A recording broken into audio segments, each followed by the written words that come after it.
Hello everyone, welcome to Data in Nutshell. In this video we are going to see how we can send emails like this, and that too in bulk to our customers or clients. So to send emails like this, we have to use tool Gmail Automation One-Stop Solution, which has a tab Send Mass Emails. In this sheet you have to just enter the recipient's email list, the subject of the email, and then you have to paste a Google Doc link in column D. This Google Doc link will contain the email content. It could be a simple text or it could be an HTML body like this. This type of HTML body you can generate from ChatGPT or any other source, or you can write it on your own as well. Once you get the HTML content here or the email text, simple email text, then you can just paste the Google Doc link here. In case you also want to attach an attachment, then you have to click on this and then paste the URL of the file which should be present in your Google Drive, and you can just paste it here.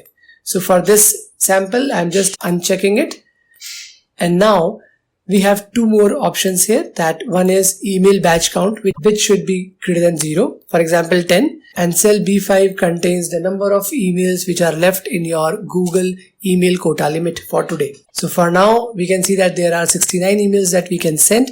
That means 69 email addresses we can enter here, and we can just click on send button. So once it is done, let's go to Gmail and check our inbox.